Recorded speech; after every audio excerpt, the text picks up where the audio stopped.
અને નેતાઓએ લોકોની ધાર્મિક આસ્થામાં ડાપણ કરવાની જરૂર નથી. જે રામમાં માને છે માને જ છે, જે રહીમમાં માનવું એ રહીમમાં માને, જેણે નાનકમાં માનવું એ નાનકમાં માને, જેણે કબીર અને બુદ્ધમાં માનવું એ કબીર અને બુદ્ધમાં માને. અને ભગતસિંહ અને મારી જેમ જે નાસ્તિક હોય એને પણ નાસ્તિક હોવાની આ દેશનું બંધારણ છૂટ આપે છે. નેતાને આપણે મોકલીએ છીએ તમારા અસ્તિત્વના પ્રાણ પ્રશ્નોના નિરાકરણ માટે. અને એટલા માટે પાટણ અને ગુજરાતની ધરતીને ફરી વિનંતી કરું છું. અને રામ નવમી હતી એટલે કબીર સાહેબની પંક્તિ યાદ આવે છે. સંત કબીરે કહેલું કે હિન્દુ કહે થે રામ હમારા, મુસલમાન રહેમાના. हिंदू कहते हैं राम हमारा, मुसलमान रहमाना. आपस में दोनों लड़ाई मरत है, मर्म कोई नहीं जाना. साधु जग बोराना. આ કરોડો ને અરબોના બંડલમાં રાજતા શું થયું? 25,000 કરોડ 2003 ની સાલમાં નરેન્દ્રભાઈના જીગરજાન મિત્ર ગૌતમ અદાણીના ગજવામાં હતા. કેટલા? એની સંપત્તિ હતી 25,000 કરોડ. અને 20 વર્ષમાં તમારી આવક ના વધી, ખેડૂતોની આવક ના વધી, મધ્યમ વર્ગની આવક ના વધી, ગરીબ વર્ગ ગરીબી રેખાની ઉપર ના આવ્યો. પણ ગૌતમ અદાણીની આવક 7,47,000 કરોડ થઈ ગઈ. બોલો જય શ્રી રામ. આ કરી નાખ્યું તમારું રામ રામ કરી. મુકેશ અંબાણીની આવક વધી કેટલી? 7,54,000 કરોડ. કાકા સાંભળો છો ને? 7 કરોડ નહીં, 70 કરોડ નહીં, 700 કરોડ નહીં, 7,000 કરોડ નહીં, 70,000 કરોડ નહીં. ગુજરાતની વિધાનસભામાં પસાર થયેલું બજેટ 3 લાખ કરોડ, એનાથી ડબલ. અને એમાં બીજા 1.5 લાખ કરોડ મેળવો, એટલા 7.5 લાખ કરોડ એક મુકેશ અંબાણીના ગજવામાં પડ્યા છે. આ લૂંટ અને ધર્મના નામે ભાગલા પડાવનારી રાજનીતિને સમજો. બાકી આવનારી પેઢી આપણને માફ નહીં કરે. બાકી પેપર ફૂટતા રહેશે અને ઉત્તર ગુજરાતના ભૂગર્ભ જળ ઊંડા રહેશે. એટલે બધું ભૂલી, જેને ફરી કહું છું, શ્રદ્ધા મારી શેમાં આસ્થા છે એમાં કોઈએ રાજકીય પક્ષે ડાપણ કરવાની જરૂર ખરી? આ દેશના દરેકે દરેક તાલુકાના દરેકે દરેક ગામમાં રામનું મંદિર છે. અને એટલે જ કબીર સાહેબની વાણી સાથે મારી વાણીને વિરામ આપીશ કે કબીર સાહેબ કહે છે कि एक राम दशरथ का बेटा दूजा जो घट घट में बैठा. एक राम दशरथ का बेटा. हमने खाली आरएसएस ने भाजप वाला 52 વર્ષ તિરંગો નહીં લહેરાયો, સ્વતંત્રતાના આંદોલનમાં ભાગ લીધો. ગાંધી, સરદાર ભગતસિંહ, સુખદેવ, રાજગુરુ, ડોક્ટર આંબેડકર, સુભાષચંદ્ર બોઝ સાથે ગદ્દારી કરી. અંગ્રેજો જ્યારે શોધતા હતા ભગતસિંહ ક્યાં મારે ગોળી મારી દેવી છે, તો આરએસએસ વાળા કહેવા જતા પેલી લાઈનમાં બેઠા છે. આપણે ઓળખી લેજો. આ લોકો સ્વતંત્રતાના આંદોલનમાં ના કોંગ્રેસના, ગાંધી અને સરદાર જોડે હતા, ના સુભાષચંદ્ર બોઝ જોડે હતા. અને તમારા ને મારા કરતા પણ વધારે જોરથી ભારત માતા કી જય બોલવા નીકળ્યા છે. અંગ્રેજોની સામે તમે સમાધાનો કર્યા છે.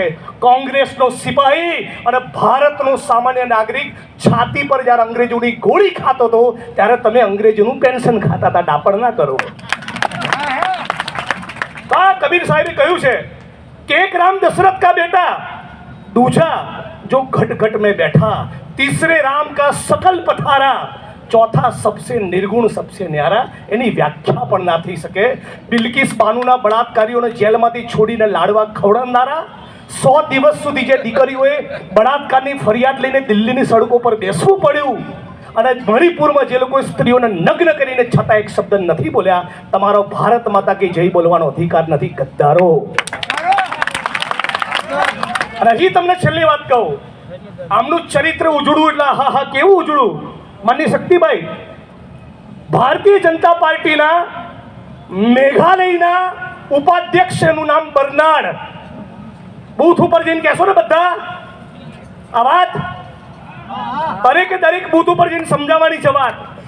આ ભારત માતા કી જય બોલનારાનું તમને વાસ્તવિક ચરિત્ર બતાવું. બિલ્કિસ બાનુના બળાત્કારીઓને જેલમાંથી છોડીને લાડવા ખવડાયા. મણિપુરમાં સ્ત્રીઓને નગ્ન કરીને ફેરવી ત્યારે એક શબ્દ બોલ્યા નથી નરેન્દ્રભાઈ. બળાત્કારની ફરિયાદ લઈને પેલી એથ્લેટ દીકરીઓ જ્યારે દિલ્હીમાં બેઠી ત્યારે એક શબ્દ નથી બોલ્યા. આ ભારતીય જનતા પાર્ટીના મેઘાલયના ઉપાધ્યક્ષનું નામ બર્નાડ. એ આરએસએસ અને ભાજપના લોકો રંગ રેલીઓ મનાવે એના માટે મેઘાલયની અંદર આખું રિસોર્ટ ચલાવતા પકડાયા. અને એમાં 18 વર્ષથી નાની ઉંમરની 6 દીકરીઓ પકડાઈ. એનો મતલબ એમ કે બળાત્કાર કરાવતા હતા. આ હિન્દુ ધર્મના નામે જ આપણને મૂર્ખ બનાવી રહ્યા છે. અમને સમજાવો કે તમારી તો ઓકાત નથી. એટલે આપણે આપણી કોમી એકતાને અકબંધ રાખીએ. આ તો રવિદાસનો દેશ છે. શું કહે છે રવિદાસ સાહેબ? મન ચંગા તો કઠોતી મેં ગંગા. હમણાં ચાળે ચડીને ક્યાં તલવારો ત્રિશુલો લેવાની જરૂર છે?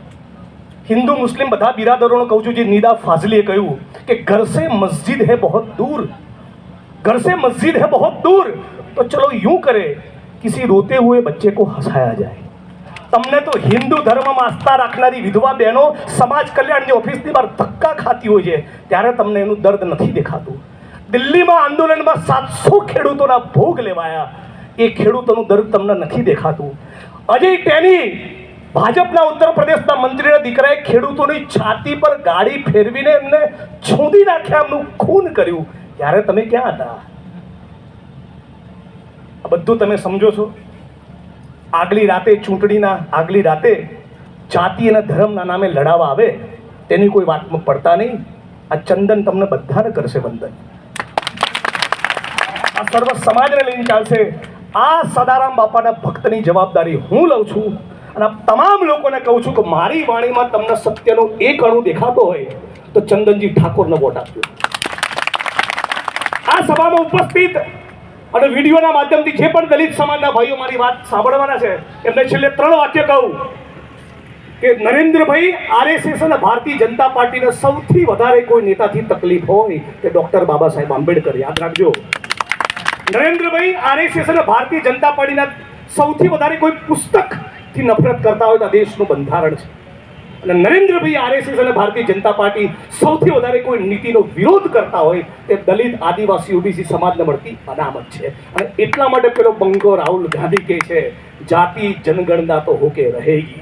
અત્યાર સુધી શું કર્યું? કેકની ઉપર ચોટેલી પેલી લાલ રંગની તૂટી ફૂટી આપણને પકડાઈ અનામતના નામે. હવે કેક ખાવાની છે, કેક લઈને બેઠા છે ગૌતમ અદાણી, મુકેશ અંબાણી, રિયલ એસ્ટેટના માફિયાઓ.